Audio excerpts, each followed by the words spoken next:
The Play Mornings with Steph and John replay. Good morning, world. It is April 8th, 2024, and you know what? It is the John Show because Steph is in Texas watching the eclipse like some nerd, and since it's the John Show, that means I can now say and do whatever I want on air. What's that? Oh, I can't? Oh, it's going to be the exact same show just with me instead of Steph and I? Oh. Well, you know what? It's still going to be way cooler, so strap in. I was craving some fries last night, so I went to McDonald's, obviously. I mean, they have the best fries, and I got a large fry and a large Coke. The only problem is when they called my order, I got my fries. However, I did not get my drink, and like a complete baby, I just walked out. Didn't tell them they got my order wrong, didn't tell them they forgot. I just bit the bullet.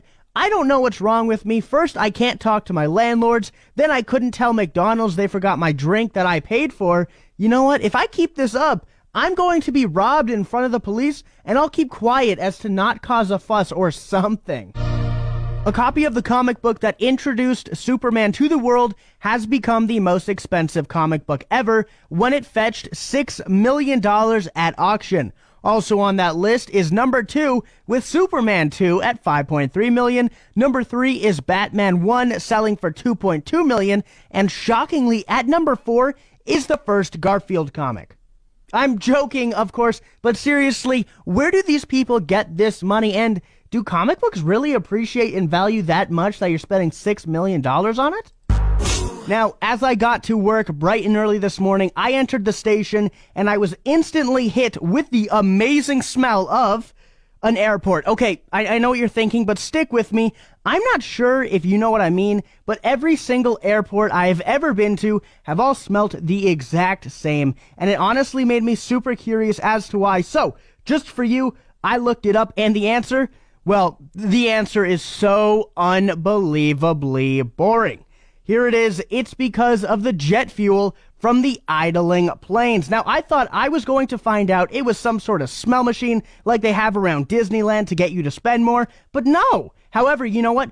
I'm not complaining because honestly, it is probably one of my favorite smells of all time. Some people have garages, some people have gas, not me. I love airports. I have some free money news for you, so you might want to listen up. Some Walmart shoppers could get up to $500 in cash from a class action settlement. Now, I know right off the bat, you're probably thinking, is this some clickbait article that's no longer put in front of my eyes, but in my ears? And to that I say, not this time. Some customers who purchase certain weighted goods, including meat, poultry, pork, and seafood products between October 19th, 2018 and January 19th, 2024, may be eligible for cash payments. Now, the lawsuit alleges that Walmart falsely inflated the weight of certain grocery items, but I think if you were able to hold on to a receipt from 2018, you not only deserve the money regardless if a weighted item is on it or not, but we also might have to sit you down and talk about your hoarding. It wouldn't be a new week if I didn't talk about some new world record, and usually I like to come out swinging, I like to come out cocky, I like to think that every single world record I talk about I can easily beat. However, this one is not even in the realm of possibility because a British 111-year-old man has been named the world's oldest living man. As how he did it, he says it's pure luck and fish and chips every Friday. Now that is something I can get behind.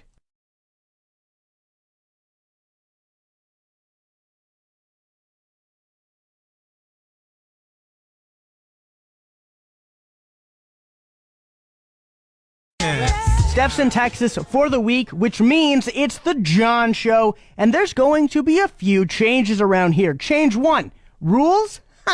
Forget them. They no longer exist. Change 2, this is a cat radio station from now on, except for Wednesdays, of course. Change 3, in order for you to listen, going forward, you must get a permed blonde mullet. We must look the exact same. Change 4, we no longer have curfews. Stay out however late you want. And change 5, we no longer tell Steph about anything that John does on the radio while she's gone. Seriously, I got in a lot of trouble last time. If you have any other ideas, let me know, and I'll probably implement them because, again, like in Change 1, there are no rules except for don't tell Steph a thing. Now, I'm not sure if you know this or not, but today there's supposedly an eclipse going down, so we got our guy in the sky, our newsman, Mr. John Tupper. How's it going?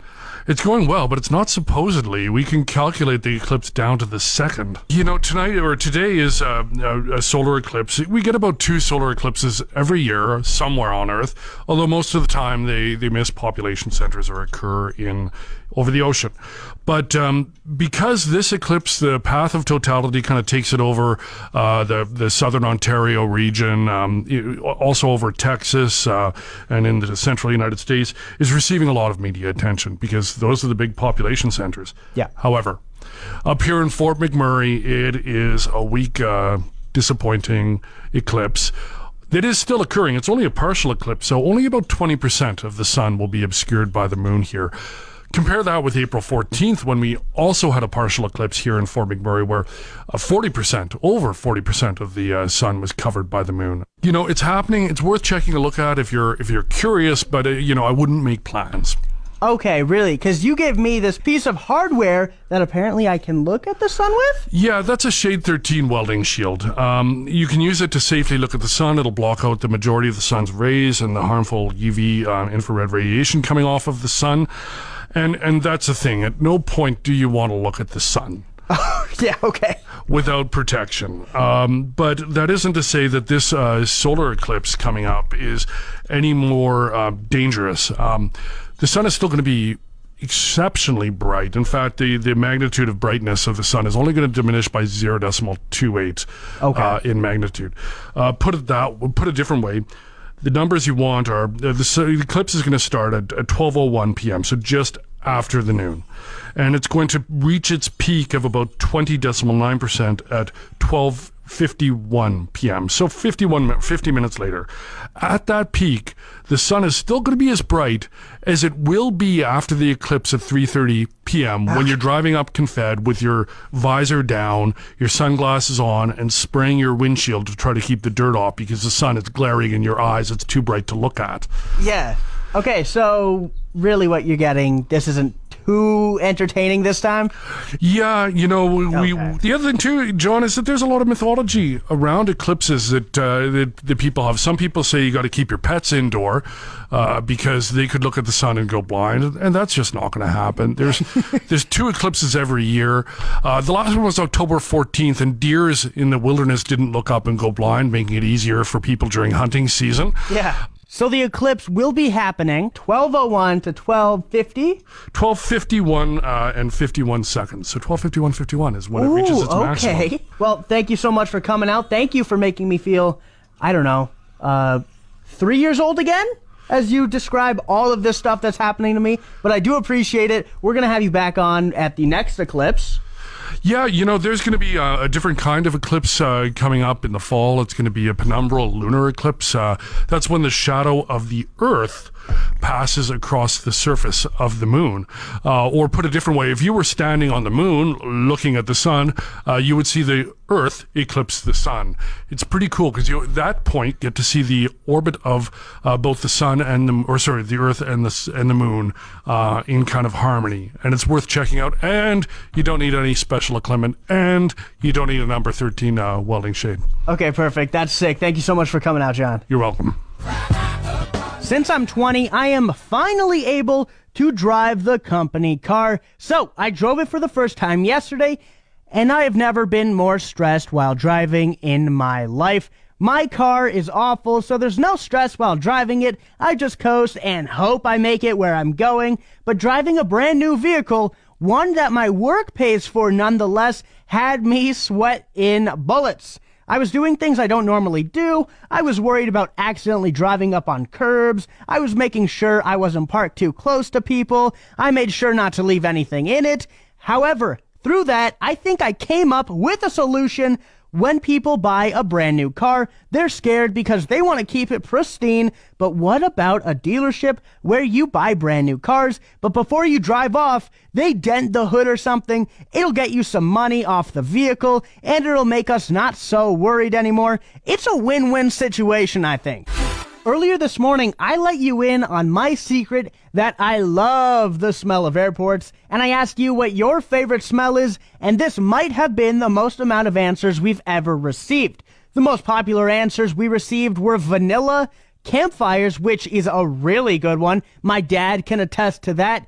Grass right after it's mowed, which I think might be the greatest answer of all time, besides airports, of course. I even got a text saying that I don't like the smell of airport because it's a good smell, but because I attribute it to vacation, which after hearing that and thinking about it, yeah, I think you're right, which makes me feel foolish, and my new favorite smell is freshly mowed grass.